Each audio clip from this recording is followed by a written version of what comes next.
Salve, ouvinte da T, tudo bem? Você já sabe, né? Todos os dias um convidado diferente e um tema que está em alta para você ficar muito bem informado. As terças-feiras são destinadas ao agronegócio, com ele, que hoje está online, não está no nosso estúdio, mas está presente junto com você no Pode Ter, Gustavo Ribas Neto. Tudo bem, Gustavo? Bom dia. Tudo bem? Bom dia, Eduardo. Bom dia, Rodrigo. Bom dia aos ouvintes. Hoje vamos falar sobre a guerra no Irã e como isso mexe com o agronegócio. Mexe mesmo, Gustavo? Na realidade, essas guerras mexem com tudo, em tudo que é lugar, né? A gente tem uma variação muito grande, mas essencialmente o impacto inicial está no dólar e o impacto inicial está no petróleo, né? Então você tem tudo que é lugar acaba tendo seus países, tem seus prós e seus contras, né? E o Irã falou que por lá inicialmente não passaria petróleo, né? Depois ele começa a abrir a possibilidade de não querer passar proteínas, por exemplo, né? Onde a gente tem na nossa relação comercial muitos negócios com esses países em relação a proteínas, né? Frango, suínos, a própria carne bovina. Então isso aí pode impactar para nós em um sentido de comércio. Temos já a questão de impacto direto em petróleo e cotação no dólar. Alguns segmentos podem até se beneficiar até um ponto, outros não, né? Então esses atritos, essas guerras, essas chacoalhadas pelo mundo sempre tem impacto, principalmente no agronegócio, que é muito forte, né, na questão da balança comercial brasileira. Gustavo, considerando que boa parte dos fertilizantes utilizados, né, principalmente aqui na nossa região, vamos falar dela, vem do Oriente Médio, isso também tem um impacto direto no preço final do produto? Podemos ter, né? Porque inicialmente, vamos dizer, estamos numa época entrando no inverno, então entrando no inverno a gente tem uma demanda um pouco menor, né? A nossa demanda maior vai para a safra de verão, mas a gente vai vendo que os preços começam a escalar, a instabilidade começa a acontecer, como aconteceu com a questão da Rússia, né? Alguns anos atrás. Tivemos uma elevação muito grande nos fertilizantes e depois esse retorno acabou não dando, não volta muitas vezes aos patamares anteriores. Para esse ano, por exemplo, um impacto muito forte, o custo para a produção agrícola muito alto, né? E os preços dando uma tendência de baixa, já baixaram, né?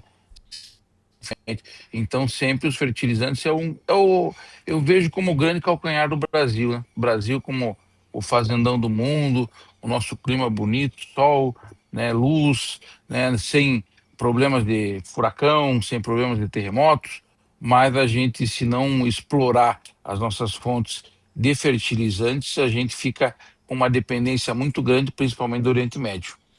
É um momento de um cenário de uma insegurança global, Gustavo.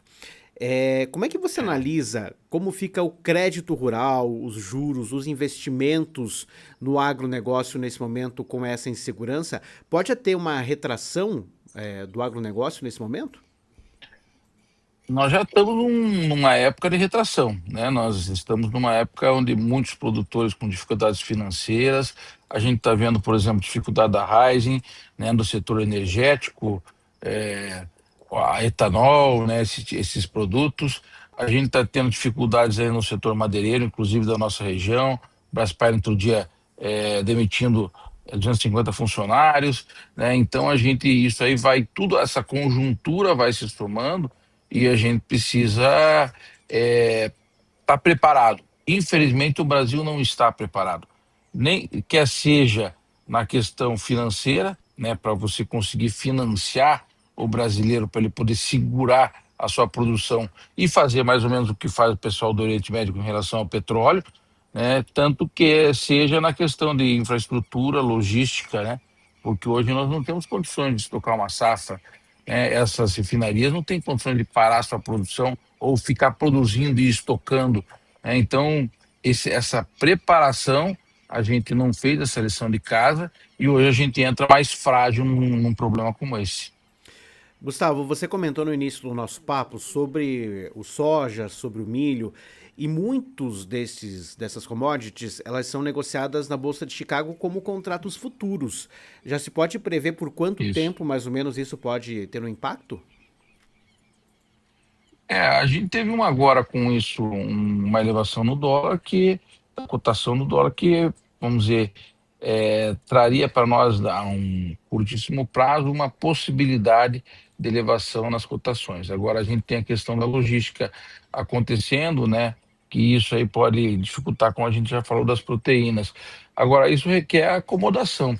Vai muito do mercado, da questão de oferta e demanda, né? Há uma expectativa da safra brasileira vinha aí em patamares bem altos, então a gente tem dificuldade em avaliar como está a questão principalmente da China, né, que fala que está abastecida.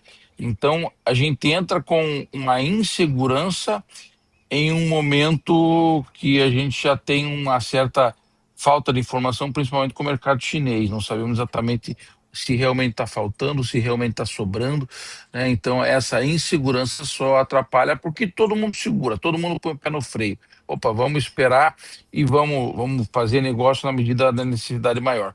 A vantagem que temos é que o mundo hoje trabalha como falam just in time, né? Quer dizer, você consome exatamente o que você precisa hoje.